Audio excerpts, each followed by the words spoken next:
La France, paradis des start-up, des milliers de jeunes entrepreneurs créent leur entreprise grâce à Internet, certains avec très peu de moyens. Pendant plusieurs mois, nous suivrons deux amis qui se sont lancés dans l'aventure. Vous ne le savez peut-être pas, mais la France est l'un des pays les plus dynamiques dans le domaine des start-up. On compte 12 000 de ces jeunes pousses à Paris, dans la seule ville de Paris. C'est bien plus qu'à Londres ou à Berlin. Nous avons décidé de suivre pendant plusieurs mois deux amis qui se sont lancés dans l'aventure. Premier épisode ce soir. Le titre, forcément en anglais, puisque c'est la tendance, pourrait être « Let's go ». Reportage de Samira El Gadir et Jean-Yves May.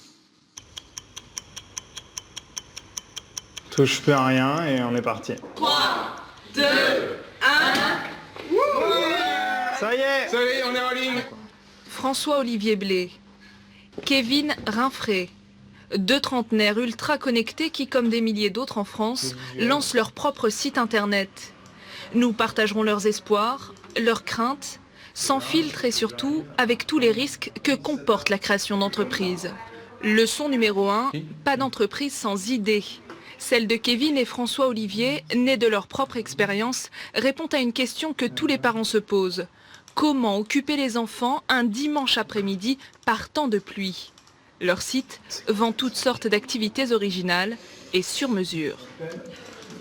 Ils ont la possibilité de s'abonner sur le site pour 5 € par mois et ils ont des réductions en moyenne de 20%, entre 20 et 30% sur tous les produits. Des parcs d'attractions les plus connus aux ateliers créatifs, les deux jeunes entrepreneurs ont déjà déniché 300 activités en Île-de-France. Aujourd'hui, ils continuent à démarcher les partenaires.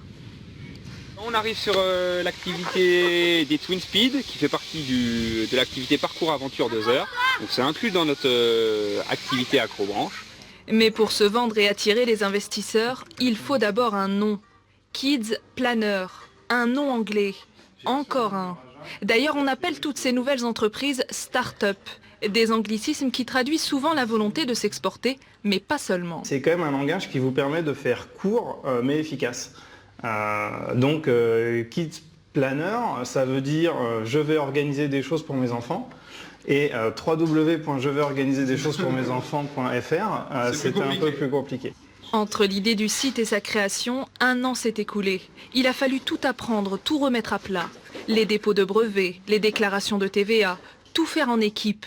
Car selon eux, impossible aujourd'hui de se lancer seul dans l'aventure entrepreneuriale. Même à deux, parfois on se dit mais pourquoi on a monté ça qu'à deux? Parce qu'il y a une tonne de boulot, contacter les partenaires, avoir les éléments des partenaires, travailler sur les prix. Par chance, la mère de Kevin est directrice financière. Son aide est précieuse et gratuite surtout. C'est vrai qu'ils avaient une idée intéressante mais qui n'était pas du tout cadrée. Donc on a travaillé pas mal sur ce sujet et je crois que du coup ça leur a permis de formaliser les choses et puis surtout d'aller chercher des fonds, d'aller chercher des locaux. Pour l'instant, le siège de l'entreprise est domicilié chez Kevin. Ils n'ont pas encore de quoi payer un loyer. Le mur du salon est tapissé des premières maquettes. J'ouvre la porte et j'arrive dans le bureau alors que sa femme peut être là. Mais voilà, on est dans les bureaux de Kids Planner au même titre qu'on vit chez lui. Il n'y a pas de séparation d'activité.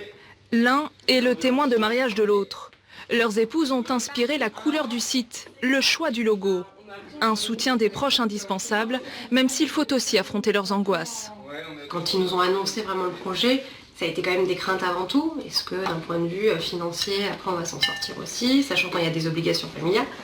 Il y a quand même le deuxième qui arrive. Les entrepreneurs ont quitté 2 CDI pour se lancer dans l'inconnu et miser toutes leurs économies. Avec leur site, ils percevront une commission de 20% sur chaque activité l'année prochaine, si tout va bien. Je pense qu'il faut vraiment avoir un respect phénoménal pour des jeunes qui ont des enfants, des femmes, des emprunts immobiliers comme sur cet appartement, etc. et qui en même temps sont prêts à prendre le plongeon. La grande décision, c'est pas aujourd'hui, c'est pas le lancement. La grande décision, c'était de quitter le job. 2 mois plus tard, nous avons retrouvé les entrepreneurs, en plein travail avec un professionnel du référencement sur Internet pour développer leur notoriété. L'objectif, c'est la première position. On sait bien, les internautes, pour 35% d'entre eux, vont cliquer sur le premier lien. Et la famille s'est agrandie. La prochaine fois que nous les retrouverons, Kevin et François-Olivier disposeront enfin de leur propre bureau.